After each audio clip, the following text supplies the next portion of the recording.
Current तो पढ़ ही लिया है। अब देखते हैं कि मैक्सवेल इक्वेशंस क्या है। देखो मैक्सवेल ने इक्वेशन दिए थे, तो मैक्सवेल ने 4 ऑब्जर्वेशन दिए थे और चारों इक्वेशन को ही दिया था।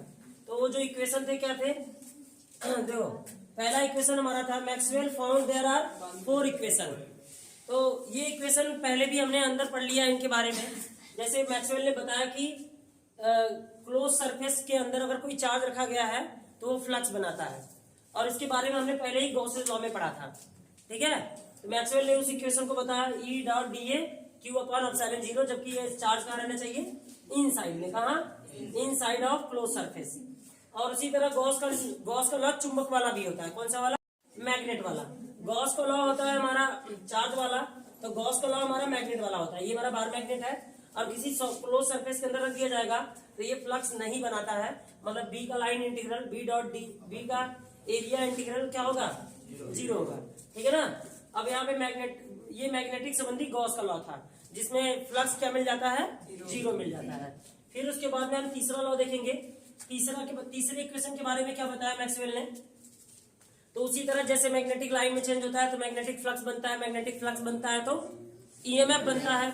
और वो जो ईएमएफ होता है वो क्या होता है, rate of change of flux, rate of change of flux, negative rate of change of flux is called EMF. और ईएमएफ हमारा क्या होता है, ईएमएफ बराबर हम लिख सकते हैं ना, देखो ईएमएफ बराबर होता है ई इक्वल टू होता है ना D V upon D L. अगर हम यहाँ से वी की वैल्यू निकाले तो क्या हो जाएगा, ई डी एल हो जाएगा। तो देखो मैंने यहाँ ये ईएमएफ जो है वो वोल्टेज ही होता है, वो हमारा क्या होता है, वोल्टेज होता है। तो वोल्टेज जगह ई डॉट डी एल रख सकते हैं, तो close integral E dot D L equal to minus D phi upon D T. और ये हमारा क्या है, ये हमारा है फैराडे फर्स्ट लॉ। ये फैराडे फर्स्ट लॉ था कि नहीं, तो ये फैराडे फर्स्ट लॉ है। और इसके बारे में भी अच्छे से बताने वाले जो साइंटिस्ट थे वो कौन थे, मैक्सवेल थे। ठीक है।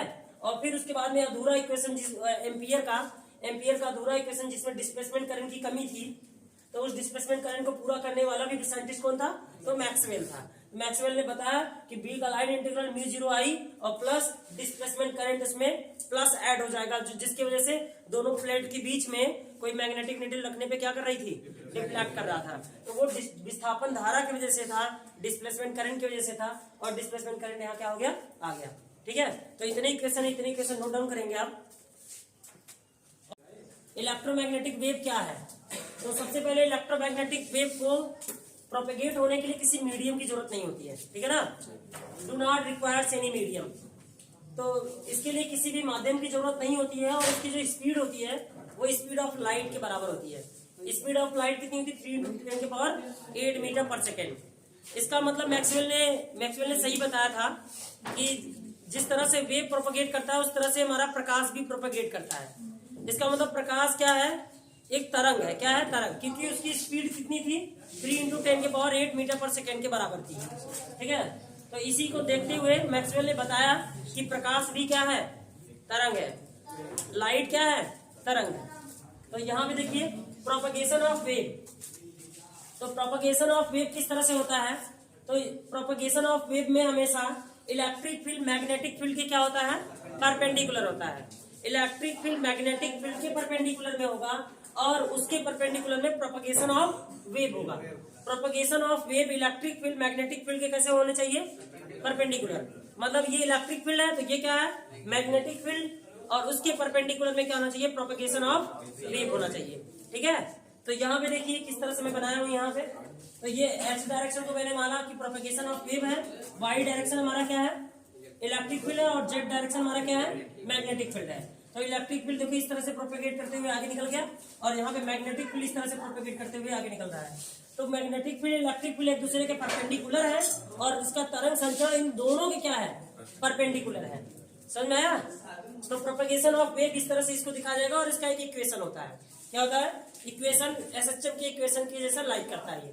ठीक है, इसे नोट डाउन कर लेंगे। जो प्रोपेगेशन ऑफ वेव है, प्रोपगेशन ऑफ वेव में इलेक्ट्रिक फील्ड, मैग्नेटिक फील्ड और प्रोपगेशन ऑफ वेव एक दूसरे के परपेंडिकुलर होंगे।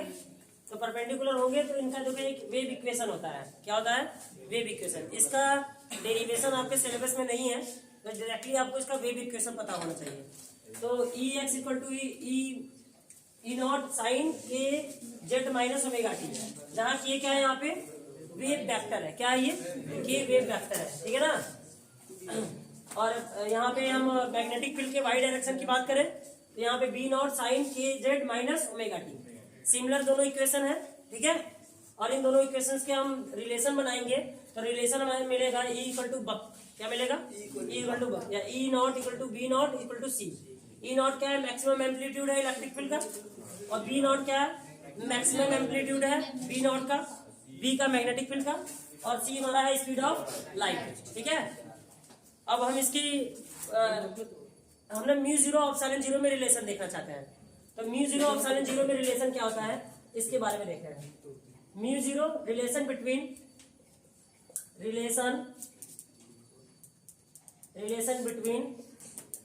Mu zero and epsilon zero. तो चुंबकीयशीलता और विद्युतशीलता, हिंदी में क्या कहते हैं इसको, चुंबकीयशीलता और विद्युतशीलता, ठीक है ना। परमिटिविटी और मैग्नेटिक परमेबिलिटी के बीच में रिलेशन देखना है, क्या देखना है, रिलेशन, ठीक है। तो इसका रिलेशन क्या होगा देख लेते हैं। देखो कूलम्स का लॉ सबको पता होगा, ठीक है। तो हमने देखा था कि 1/4 pi epsilon zero equal to क्या था, 9 × 10 के पावर 9, ठीक है, newton coulomb square upon newton metre square, okay, ये था हमारा।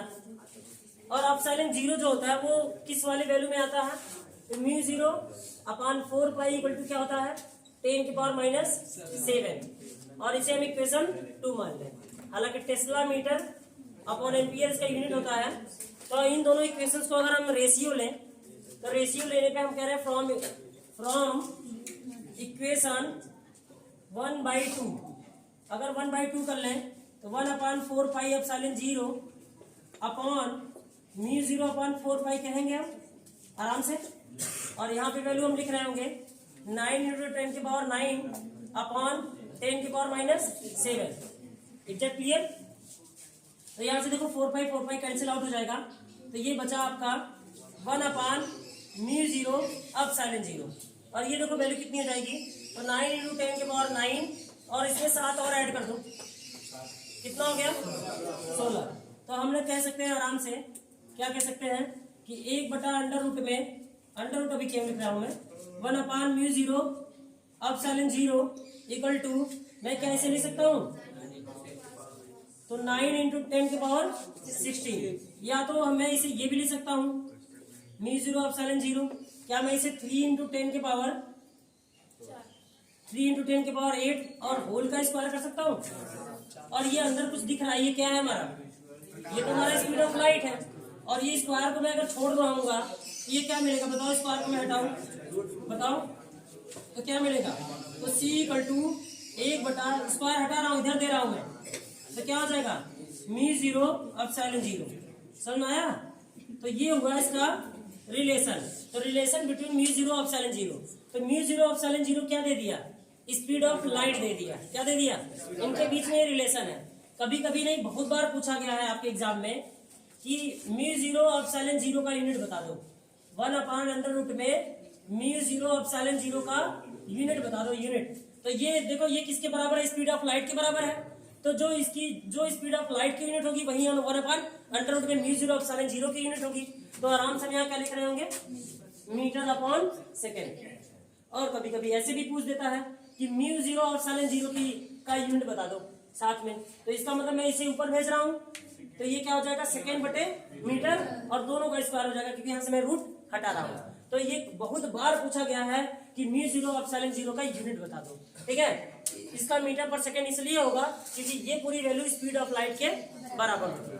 और ये जो रिलेशन है काफी मोस्ट इंपोर्टेंट रिलेशन है, इसे आप नोट डाउन कर लीजिए। Properties of electromagnetic wave.